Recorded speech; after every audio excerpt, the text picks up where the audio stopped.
Gather around the fire, my friends. Welcome to the Drunken Cryptids.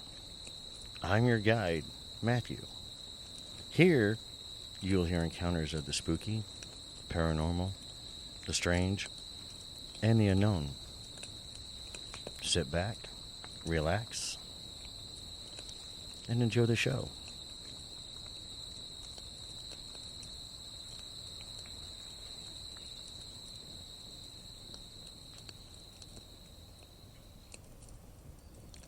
It's showtime.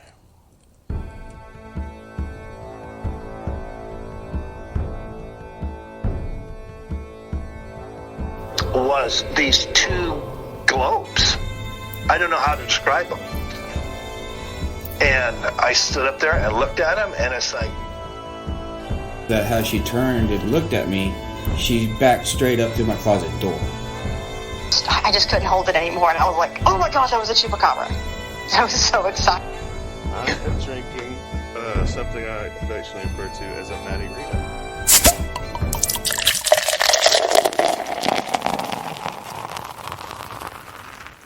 And welcome back to another episode of the Drunken Cryptids. I'm your host, Matthew Wharton. And of course, I got to give a quick shout out to BladeMedia.com. Dylan, thanks for all the hard work on the graphic. I appreciate it. You did a great job with that, man. I couldn't ask for anything better, man. And I can't wait to see the new website when it gets built. That's right, folks. We do have a new website being built. Also, quick shout out to the Arkansas Paranormal Expo. We were there yesterday, and we had an yesterday in time travel, which was Saturday. We're recording on a Sunday. And the episode drops on a Monday. Kind of crazy, I know. But in podcast time travel, had a great time at the Arkansas Paranormal Expo. Got to meet some fans of the show already. It was a great meeting you, Eli. Thanks for hanging out. Jody as well. I appreciate you guys. It was awesome to meet you. Robert, got a chance to visit with him again. Y'all remember him from the Sasquatch in the Natural State episode. He was one of the guest speakers there, actually. So, Robert, it was good to visit with you. And, of course, Gunnar, Tommy, Jacob, everybody. Talina, Chris, Tony, dear God, Vince, everybody, the list goes on and on and on for the support and everything for the show, and I appreciate it. And everybody that bought a t-shirt yesterday, I greatly appreciate it. We still have t-shirts in for sale. The pink one is special order only, so, Andrea, I have not forgot about your shirt. If you're listening, I'm sure you are, but yes, your shirt should be here in a couple of weeks. So, but if you have ordered a shirt and you have not received it from the last order, please send me an email, and we'll get back to you as soon as possible. So I definitely, appreciate all that good stuff. Let's see here. Other upcoming events that I have coming is going to be a special announcement coming up with us and Cryptids of the Corn. Justin and Jay over there. We have a special announcement we're going to be making probably sometime in this week. So stay tuned on the Facebook page for that and all the other social media platforms.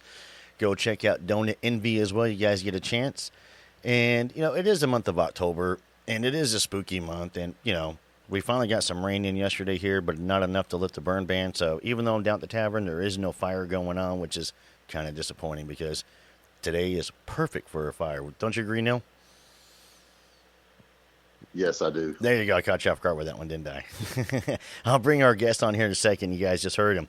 But, yeah, shout out to everybody out there again. And, of course, if you've had... and I did get a chance to visit with the lovely ladies at Unexplained Arkansas.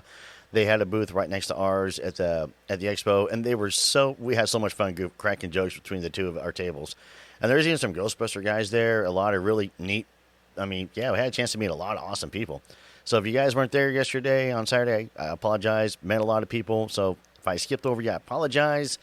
But you got a little overwhelming for me a little bit. My anxiety kind of shot through the roof, and I had to kind of keep disappearing. But Tony and Karen, they held down the table for a little bit.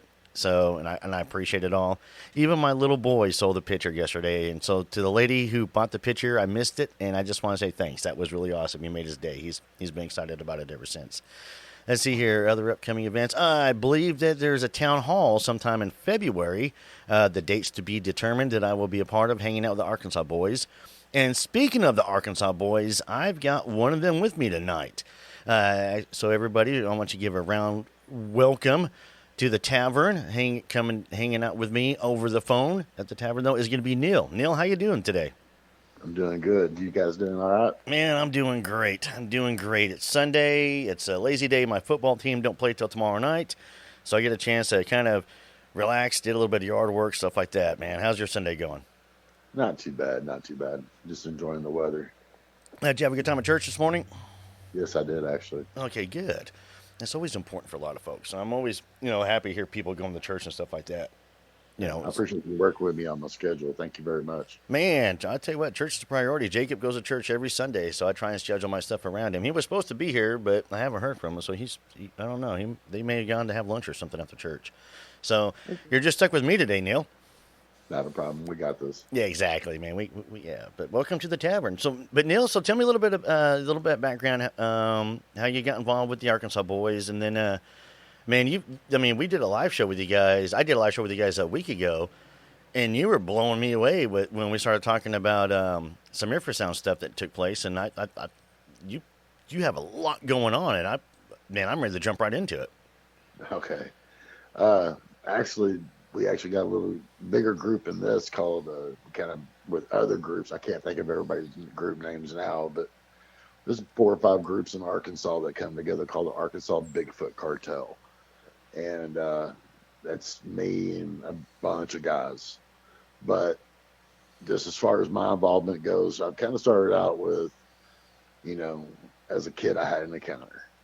And whenever I was sitting in the woods, and it happened to be at the same place that I shot my first squirrel at. And I kept hearing something. I couldn't make out what it was. I started getting nervous, and I started thinking, well, I better go ahead and get out of here. I'm somewhere I ain't supposed to be. And I got on this old log road, start walking back towards where our cabin was. And happened to be up there north of the interstate in Franklin County. And it was up there in the mountains, pretty deep. I was probably about 1.5 miles, 2 miles in the woods. And it's pretty in-depth area, a lot of waterfalls and a lot of little lagoons for the waterfalls to fall into. It's, beautiful area, very steep terrain, very rocky terrain. Bunch of caves and just bluffs that just go down to these canyons that just go miles down in there. I like how you mentioned caves, because I kind of have some thought processes on the caves. But how old were you? I was the thing. 7. Well, I was 7 or 8 years old. Yeah. So too young to be probably that far out by myself, but old enough to know that if something ain't right to get out. But well, to be honest with you, it was a different time and a different generation for us. I was in the woods all the time when I was 6, 7 years old. Yeah. It was one of the things too where I didn't tell anyone I was going where I was going.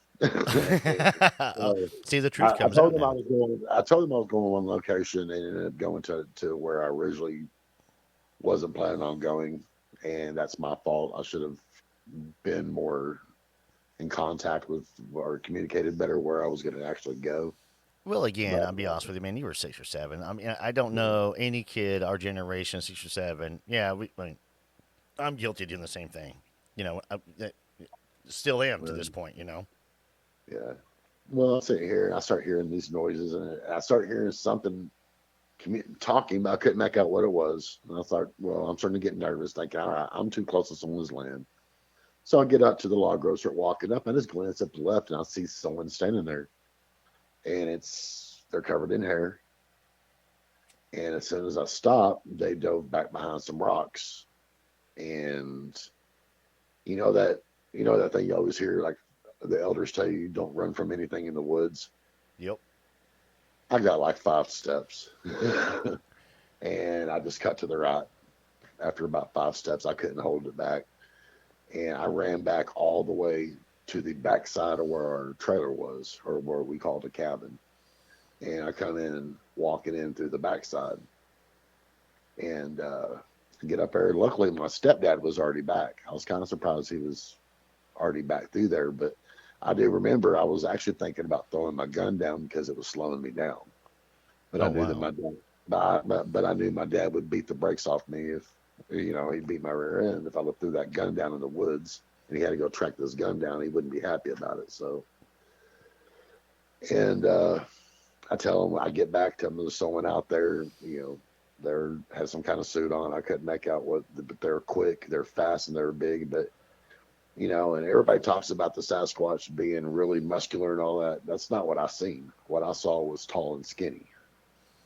See, since you mentioned that too, though, I'll be honest with you. I think one, you're right, to where most of the Sasquatch encounters and eyewitness accounts that we get from up north and out west are going to be the bigger ones. I think down here in the south, I think they're smaller. Okay. And the reason why is because, and I can't remember the name of the law at the top of my head, but I know that the further north of the equator you go, the larger the predator gets. And yeah, so down here in the south, I mean, it's too hot down here. Yeah. For anything that big. But from what you described, to be honest with you, it sounds really typical to what we're going to find here in Arkansas. Well, they don't end there. So I get there, I tell my dad, and he's like, you just seen a hunter. I'm like, no, something wasn't right. This thing was fast, and it dove back behind some rocks, and something wasn't right, And he's like, well, did they say anything to you? I'm like, well, no. I didn't stick around to be talked to. No, but you said you heard her making noises. But they weren't talking to me though. It was I couldn't make out what they were saying. Is like, but what was crazy about it was they actually, whatever it was, come back that night and come up out of the woods on the back side of the trailer and was pacing back and forth between the back of the door and the back window and was slapping the roof of the top of the trailer. And I remember I kept looking over at some of the guns that were over in the corner of the living room where me and my stepdad was at. And he kept looking at me saying, do not move, don't you go for a gun, be still. And this thing went back and forth doing that for a good while. But that was as far as it went though. That night, anyway. Well, it sounds like your stepdad knew what was going on out there. My stepdad was raised in the deep woods in Newton County. Yep, he knew what was going on. He knew exactly what it was. Yep. And I even asked him that, and he got really he got really defensive. He was like, I don't know. He had this thing about if he didn't have an answer for it, he'd get mad, and then he just didn't have an answer. But well, but he knew for me not to move because of Well, with your investigations that you've done, and also in talking to people and stuff about their encounters, how many times does that come up to where somebody will say, and they get frustrated, you know what I mean, because they don't know. And I don't think it was just like your stepdad, but I've met a lot of guys down here in Arkansas since I've been here that seem to be a similar way, to where either A, they get really frustrated, or B, they just kind of put their hands up and it's like, I don't know, and just kind of walk off. I think it's, to me, some of the people that I know in the area that will speak up a little bit, they'll kind of, about it. But I also live in a very small community, and you get the label fast. So yep. A lot of people will never admit that there's something out there. They just won't do it. They think if they don't admit it, it's not there. Yeah, I've met that. I've encountered that a lot. Yes, a lot. So the thing kind of moves, kind of lets y'all know at your cabin that it's there, and wanders off. Yes. And nothing else for the rest of the night. Yes, and actually, I fell asleep in the chair, and I remember my stepdad waking me up hours later, saying, "Go on to bed," and he's still up. And I went on into around the corner to down the hallway of the trailer, and went on into bed and got up the next morning. He was still up. And whenever we got up, he had a revolver on his hip, which was odd because he never done that. So I guess, I don't think if there was, like, whenever I told him that there was someone out there watching me, maybe he went and got his gun out of his truck, so no one stole it out of his truck, and he ended up having to put it on because of what happened later. I don't know. That's the only thing I can figure out. I do know that whenever we walked out, he told me to get our bags and throw them in the truck. So I did. He stood there on top of the porch in front of the air conditioner that was in the kitchen window of the trailer, and he was watching me. When I got around and got inside the cab of the truck, he had walked down and walked around, and I could see him looking down on the back side of the trailer. and he kept looking at the side of the wall, and he was looking at the ground. And I'll never forget this. He took his feet and he swept side to side. He kicked them leaves up, whatever it was that was going on there, and he glanced back at me. And he got in the car. I said, "What was that?" And he didn't say anything. I said, "So do you think it was a Bigfoot?" And he got mad all over again. So after that, I just dropped it. And on the way out, he did say, before we got to the gate, he said, "You can't tell anyone about it, not even your mom, because everybody will think we're crazy. And your mom won't let you come back. Your mom won't let you come back up here no more." Yeah, your mom's gonna be like, "Nope." Yeah, and I understand that. So so do you think maybe he was like trying to cover up tracks or something? I think possibly. Because that's what it kind of sounds like with the sweeping of the foot. Maybe. I don't know. Maybe. There's a very good chance of it. Kind of one of those things where if I don't see it, it doesn't exist, you know, and he doesn't want you to see it either, maybe scare you. I think he wasn't worried about him seeing it. I think he was worried about me getting out of the truck and coming up and looking at what was he looking at, kind of thing. And if it ain't there, it ain't there to see. So that's what, because it was right there by the window, and I'm pretty sure that's, you know. Yeah, that's crazy though. That's a really good encounter though. But that's not the only one. Well, obviously that's not the only one you've had because you've done a whole bunch. So that was the beginning for you to get involved in. So did this like spark everything for you and be curious about what took place, or what happened? Well, no, actually, after that, wasn't really talked about, wasn't anything. I kind of put in the back of my mind, but I didn't think much more about it for years. And whenever I was about 19 years old, I went to work at a health facility that was on top of this mountain. And on the backside of this mountain was these bluffs. Well, going across these, between these facility buildings was this field, and I walked up on one in this field, and I had a patient with me, and we ended up having to back up, and it was on all fours right in front of us, just barely outside the lot. And what was crazy about it, he seen it. I didn't even see it. And whenever we got walking up close to it, it was looking up at us, and it kind of turned its head in a weird way. But the face of it was definitely lighter than what the darkness of the body was. But it was big, and it was pretty big. But I grabbed him and I said, "Just whatever you do, don't run." And we backed up real slow into the lot, off of the back of the porch lot and the security lights out back of this building. You know, and it did do a guttural kind of growl towards us. That whenever we walked up on it, and I had a flashlight in my hand on top of that too. Remember the old mag lights? Yeah. That used to have the big old batteries, the big old thick heavy Yeah, the big ones? D batteries. Yeah, you could almost like beat somebody with it. Yes, that's what I had, and it was already starting to go dim to start with. But as I got closer to it, it really, really dimmed out. So I'm thinking it was probably because the batteries just was wore out because I used it all the time. But so I didn't get a 100% good look at it like I really would have liked to. Yeah, well, can you kind of describe as best you can? Because you said the face was lighter in color than the rest of the body, correct? Yeah, the face was lighter. It was just the light was dimming out so quick, and it just died out. Okay, because I'm only looking. So, did you notice like any ears or anything? No, I couldn't tell anything like that. How about the nose? Was it like No. flattened or pointed? No, couldn't tell. I couldn't even see the nose that well. Gotcha. It was just, I was by the dim out. By the time it was dimming out, it was probably 10, 15 feet from me, and it was dimming out. That's whenever it dimmed out. It was about 10 or 15 feet from me where I couldn't see it. Well, when you say it's not like it was on all fours, I mean, was it in the shape of like a bear, or was it lower than that? It was lower. It's like a spider. So it was in a spider crawl form. Yes. Okay, because I really want to see one in the spider form, but I'm also afraid of spiders, so I'm afraid it's going to freak me out. I can understand that. It doesn't take. I mean, I'm pretty much fearless to a lot of things, but I think Sasquatch dropping down to a spider form probably would be one of the things I'd have to change my drawers on.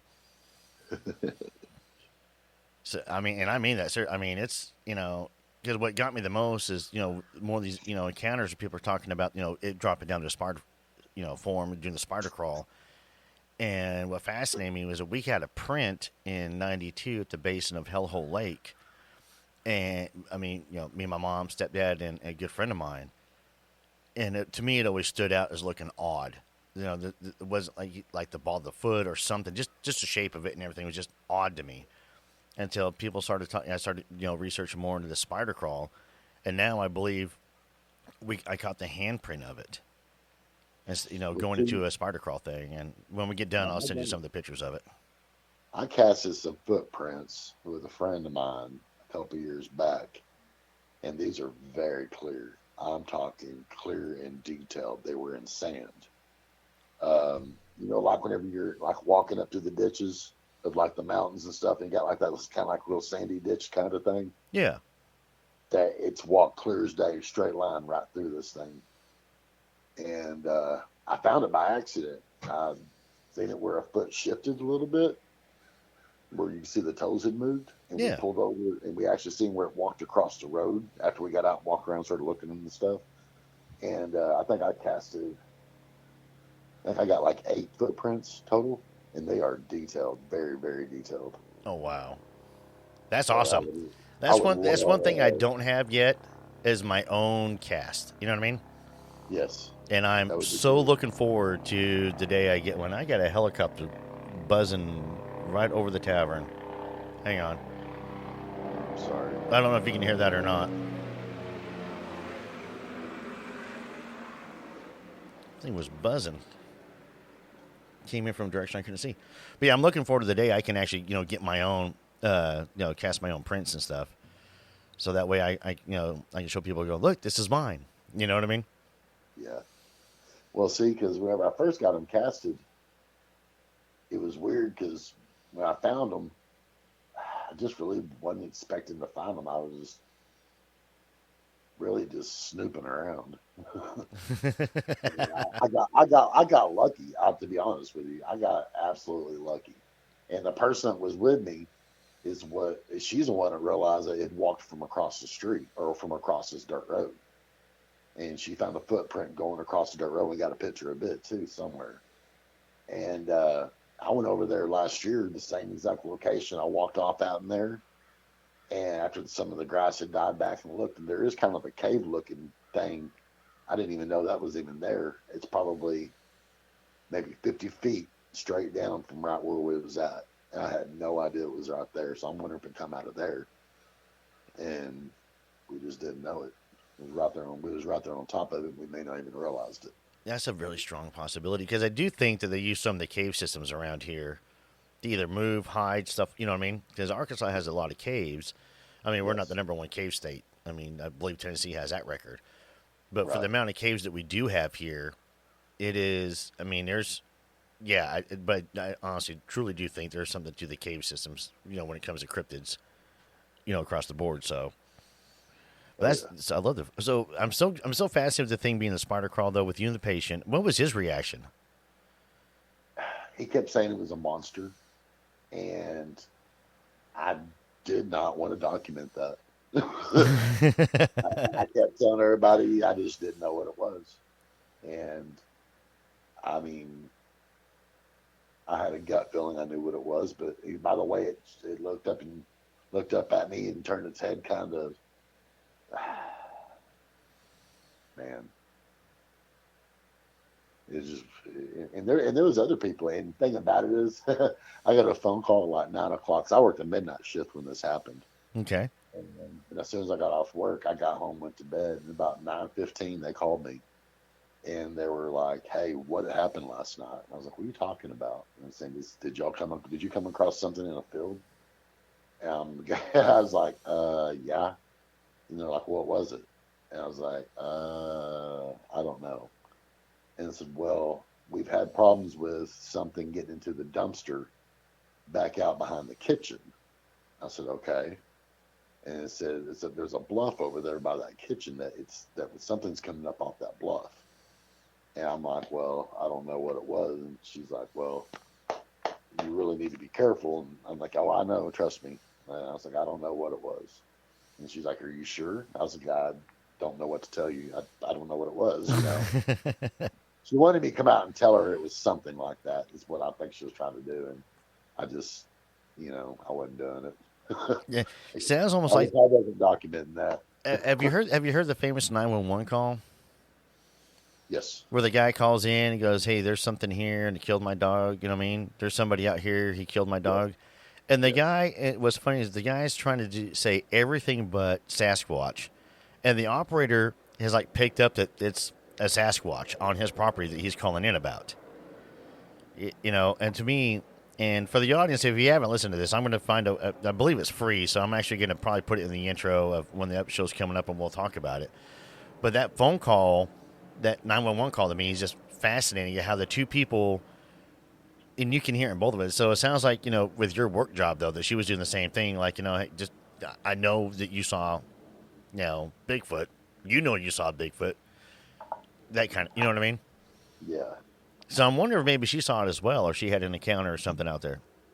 I'm thinking that there's so many people that was up there that worked where I worked at in the environment that we were in.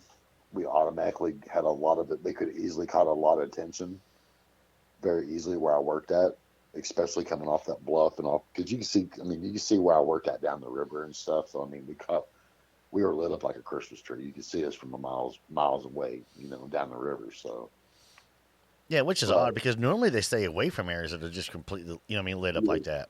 You would think so, but middle of the night that's usually whenever everybody's in bed, and that's whenever they're comfortable coming out. But you also have to understand this is the top of a mountain on the outside of a town, little bitty town. So there's like nothing else up there but this one particular special hospital facility kind of place. Yeah, Sasquatch was looking for a free meal. Yeah, he been eating good, I'm sure. So really good, I'm sure. Man, okay, so well, tell me some more. I know you have a ton of encounters. Yeah. Well, I wouldn't say I have a ton of encounters. I don't even look at myself as a researcher. I look more at myself as just someone that snoops around more than anything else, and just. But well, that kind of makes you a researcher / investigator. I guess whenever I get a good picture, or a good video, or get to come out and play cards with us or whatever. If we can get to do more than what we can right now, then we'll see. But. Well, I ain't gonna say I did it on my own. There's a lot of guys. I do a lot of work by myself in this area, like in Area 2.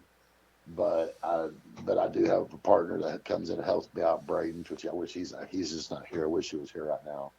But he comes out and helps me quite a bit. And the cartel, they're always coming in. The Bigfoot or the Arkansas boys are always coming in and helping. So I ain't gonna sit there and make it sound like I did all this by myself. No, well, I'm glad you brought that up. I know that, so I'm glad you brought that up for the audience. All honesty, because that's why when I brought you on the intro, one of the Arkansas boys and with the Arkansas cartel, which is actually really neat what you guys actually go out and do, and to investigate the sightings. And it's not just it's not Neil just going out there on his own. There's a team, and and be honest with you, if you're smart, you never go out researching or investigating on your own. That is correct. I do make the mistake of going out by myself, but I never get far from my vehicle. I will go up to our hot spot that I watch is Area 2.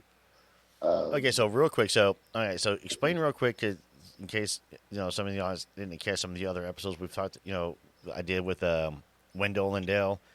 Yep. So you guys have multiple areas of hotspots that you guys investigate. You have an Area 1, you have an Area 2.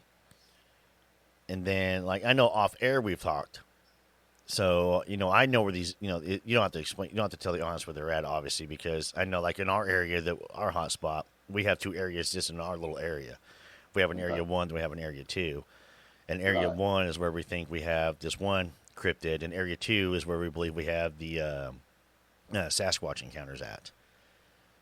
Yeah, what it is, whenever I call Area 1 and Area 2, Area 3, and Area 4, that's going to be areas that I investigate myself. And they used to be lettered, but they got changed to numbers a couple years back.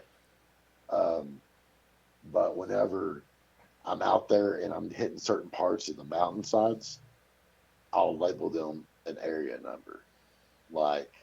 Area 2 is a certain part of the mountainside, which is where our base camp is at, which we have is also our hot spot. Area 1 will be at the very top of that mountainside. Area 3 will be across the highway up on the other side of a mountainside, and Area 4 will be on the other side of that mountain. They're just all blended in and split up throughout this whole entire mountain range, and there's so many twists and turns and side roads and just hot spots and just perfect little camps and just a perfect size and area, and just where we've gotten really good activity, and just Area 2 just kind of stuck with it, and everybody just kind of played with it, and it sounded good, so we stayed with it. And, we've had really good results up there. About 95% of the time when I put out a recorder, I get something. Got whoops, hollers, rocks being thrown. You can hear things running up and down the creek. You can hear things moving around underneath the recorder when I've got it sitting up inside the branches of the tree. All kinds of weird sounds. See, that's awesome. Because that kind of, there's a lot of theories out there of like migration, and I actually had a migration theory there for years that they would migrate through. And I was thinking like Ohio was like the central point for whatever reason, because Ohio had all the sightings up there in Ohio.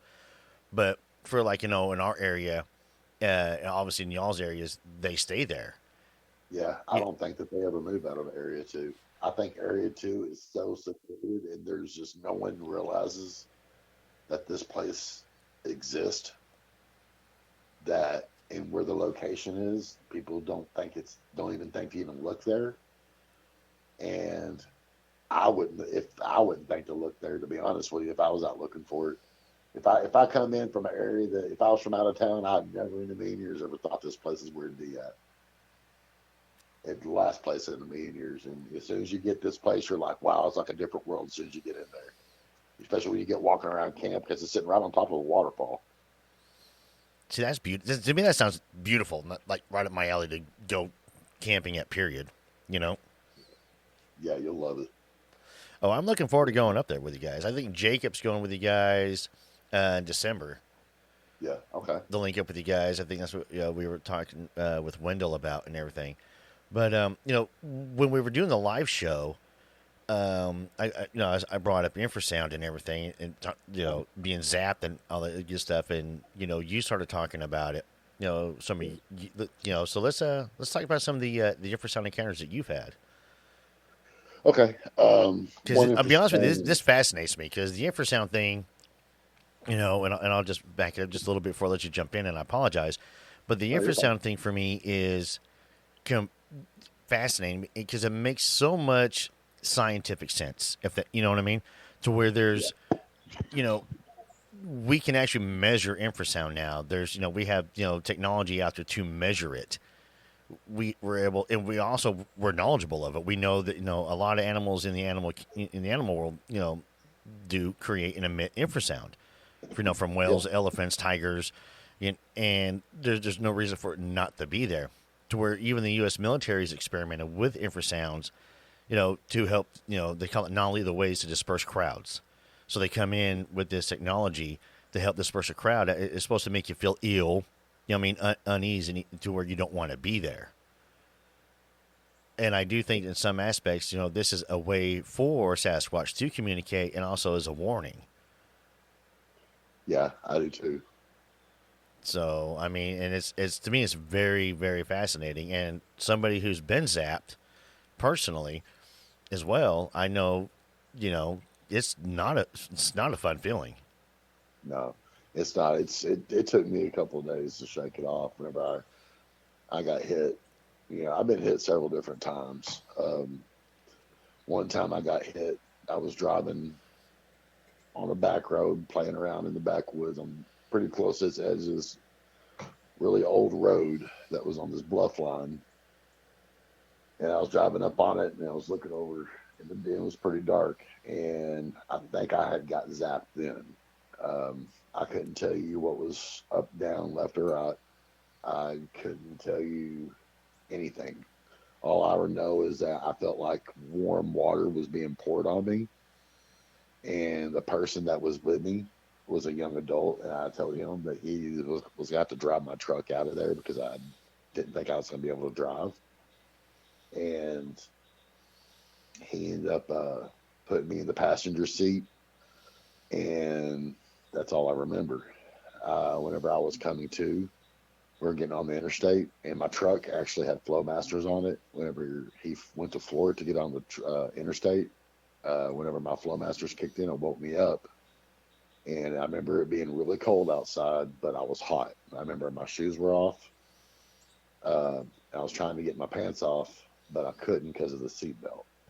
And I remember I was just drenched in sweat, and it was cold outside too. That's what was crazy about it. He had a coat on, and he was trying to get me cooled off, and he was about to take me to the ER because he didn't know what was wrong with me. He didn't know what to do. And he thought I was dying on him. And he said I was like that for like 40 minutes. So, you know, that was one time that I think was infrasound that hit me, and it was up there in an area that I researched in. That was actually in a place that we call Area 4 is where that happened at. And another time that I think I got hit with infrasound was one time that was in Area 3 whenever I had some rocks thrown at me. And I think maybe that I had some kind of infrasound that made me feel intense fear.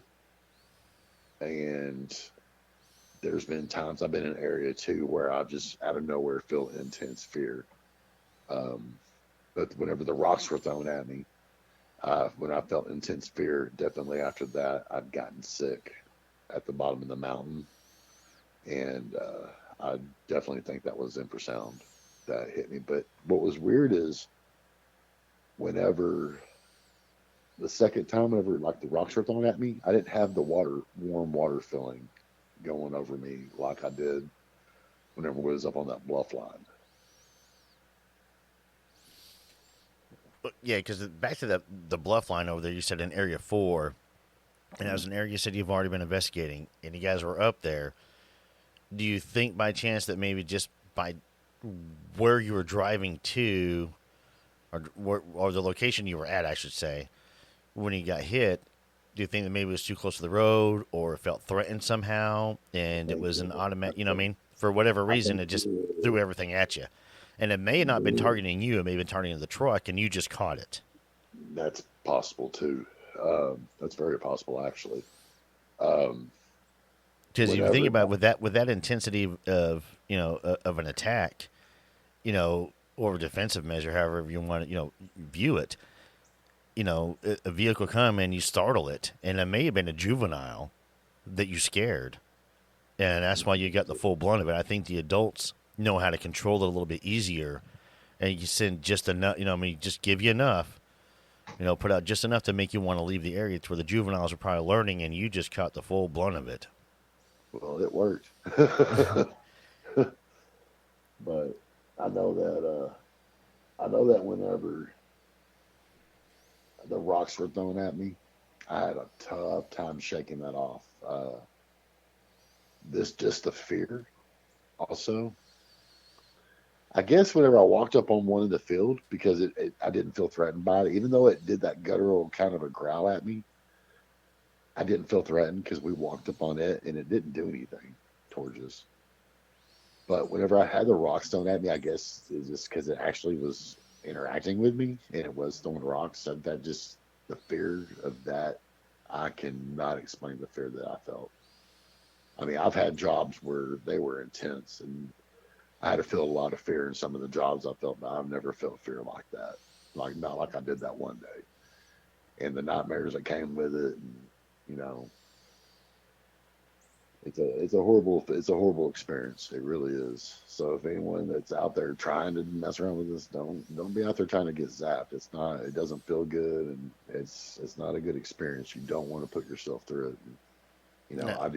I do think that sometimes it can cause you medical problems. You never know. I have medical problems myself. I don't know if. Yeah, we're going to cover that part here in just 1 second, because I do want to go back to what you just said about the zap with the nightmares and stuff. When I got zapped,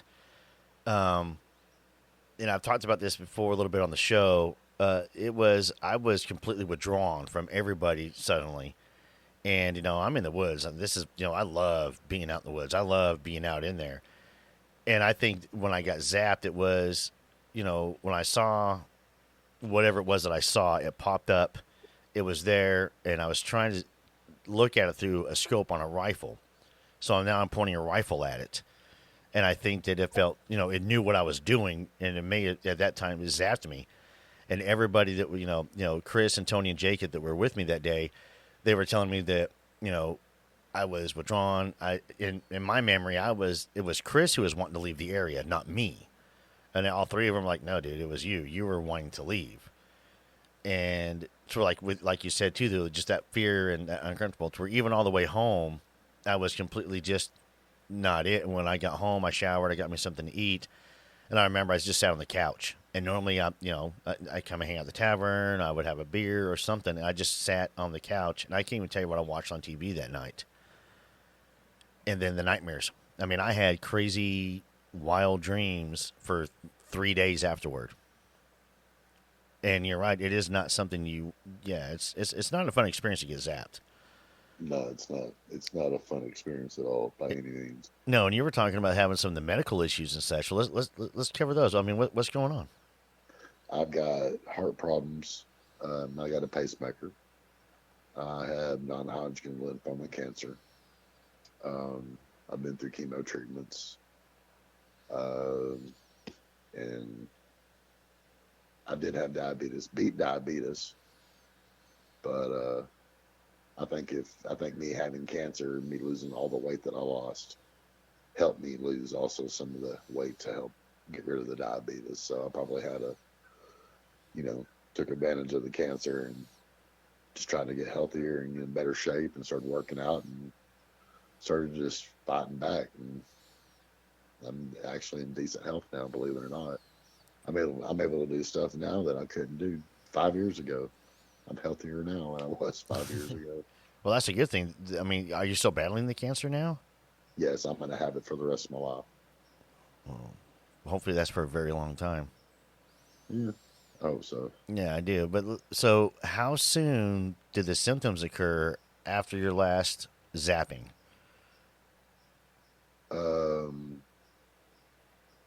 I don't think it was related. I don't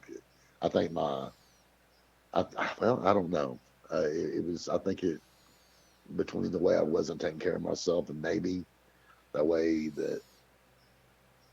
I was living and possibly something that could have been around there mixed together.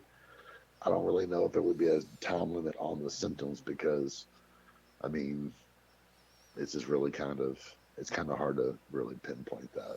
Okay, yeah, I was kind of curious about that to go through, because I'm sure that there are some, physical side effects after you've been zapped. What it does, because it does shake everything up. It's not just an emotional thing that you get hit with. I mean, it shakes everything, organs, your eyes, all that good stuff. Yeah. As Todd Neese put out when he was talking about why we get so much blurred pictures. The blur squatch, the blob squatch, is because it also helps vibrate maybe the camera equipment that we're using, and it could also affect our electronics. I took a picture of something that it looked kind of like a trident that was in the woods, and when I took the first picture of it, someone accused me of hoaxing the picture. So I went back up there to get it which I thought was kind of silly, being it was a trident that they had accused me of hoaxing. I just thought it was strange. So when I went up there and they told me I had no problems taking a second picture of it, I'm like, okay, yeah, I can. So I went back up there again the next day. When I took the second picture, I got what they call two blob squatches in the background. And on one of them, you can see the head and the shoulders clear as day. But they're both blob squatches. And I didn't even notice it. There was other friends of mine that do more of the snooping and researching than what I do, and they just know more about it. And they've taught me some things and trying to help point out some things to me. They're the ones that I sent that picture to them. They're the ones that pointed it out and sent it back to me. And there was two different ones in there, and they actually had a friend of theirs looked at it, and their friend agreed with him that there was 2 of them. And I think that's on the Arkansas Bigfoot Cartel page as well. That's awesome. I'm not gonna lie, that's awesome because with ours, like we caught a face, and what's funny about it too, though, the blob thing is you can clearly see the nose, which is funny, but the rest of it you have to kind of go with the outline. You can kind of see everything else. And Chris is the one that took that picture, and he did a really good job with it because he took the one picture, he took multiple pictures, and in the upper left corner of the picture, there was a brown blurred spot. Which again is weird, but it turned out to be, we were trying to figure out what that was. And I sent it to a buddy of mine, Eric, over at Uncomfortable. And, he said, that's the structure.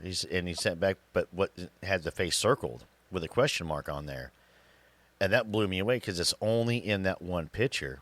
And to where part of it is blurred, and those pictures are on my Facebook page, but part of it is blurred except for like the nose and a little bit of the facial thing.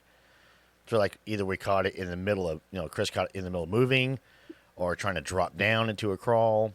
But, something on those lines. But I think that, when it comes to maybe there is something to the infrasound on us taking, pictures. Yeah. Something Wendell, Hurricane Burroughs, had made a suggestion one time, and I kind of like the thought of this. You know how when a cat gets spooked, that the hair, back of a hair, or even on a dog, you'll see the hair on its neck stand straight up? Yep. He made a comment that maybe between something to do with infrasound and possibly the hair standing straight up, it does that. It gives it the effect of that it is a blurry. It is something kind of, you know what I'm saying? The blur squatch, kind of blob squatch. Yeah. Todd Neese also has this theory to where a lot of the fur is translucent, much like the polar bears. And if it does that stand up, like the cat does or the dog does, and maybe when it's doing that, and with the light reflection is creating that, that blob, that blur, It's a possibility. Never know. But I think it's going to be citizen scientists like us that are actually going to break it down.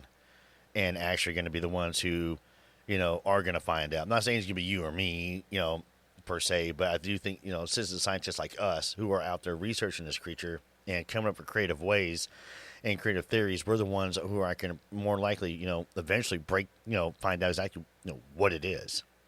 Well, more and more people are also starting to come forward, and they're breaking the shyness, and they're overlooking the stereotypes, and they're starting to come out in the open. They're getting braver and braver, and the more braver people get, the more stories people can look into and just document stuff for the future.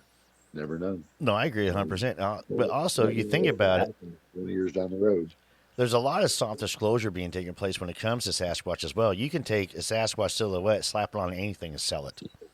Oh, yeah. And people are going to buy it. And to where it's being, they're being commercialized so much, I think that when the truth does come out, it's all going to be like, yeah, we know. Similar with the UFO phenomenon.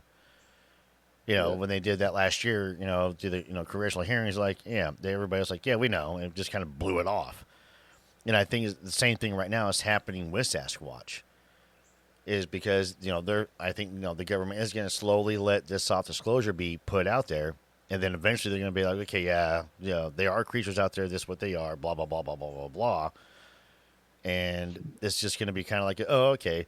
And why it's being kept secret, I'm not even going to go down the conspiracy theories on that one because everything from, aliens to, protect, the forest lands. Yeah, exactly. That's another show. That's another show, exactly.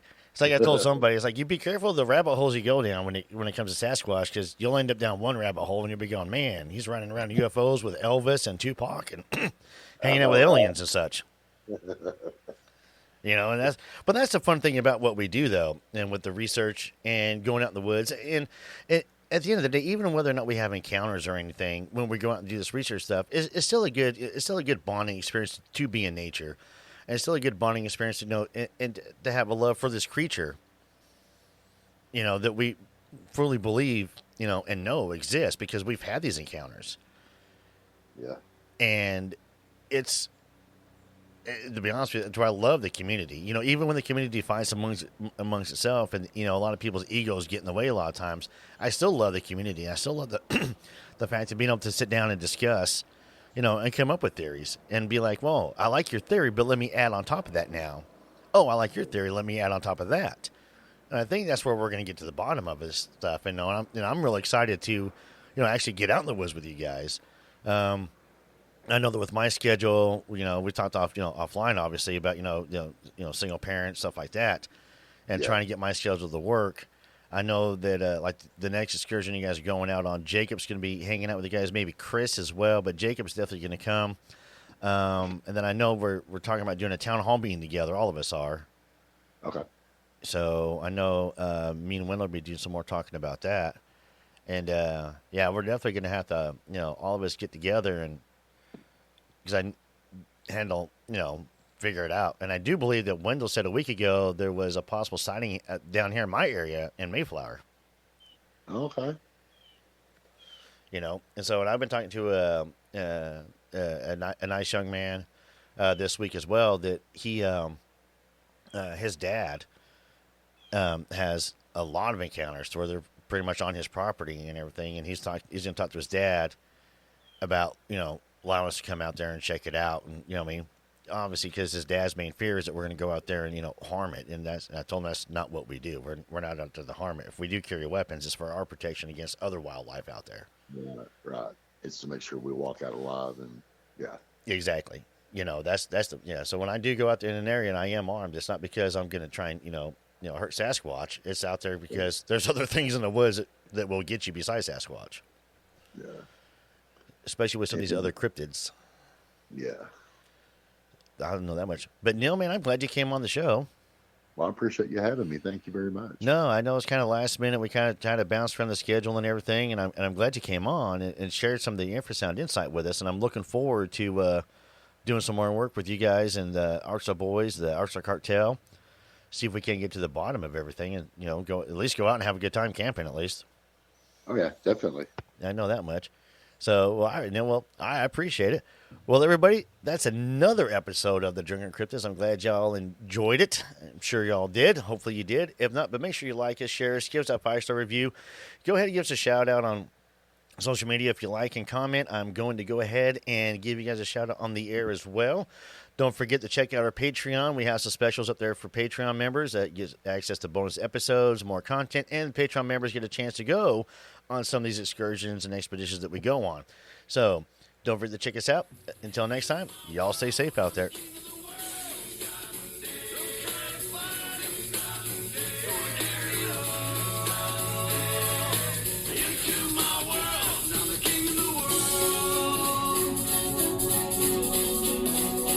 King of the world. I can do anything that I want. I can do anything that I want now. I can do anything that I want. Hey, hey, hey, if it is to be, that's up to me. I'm headed to the front.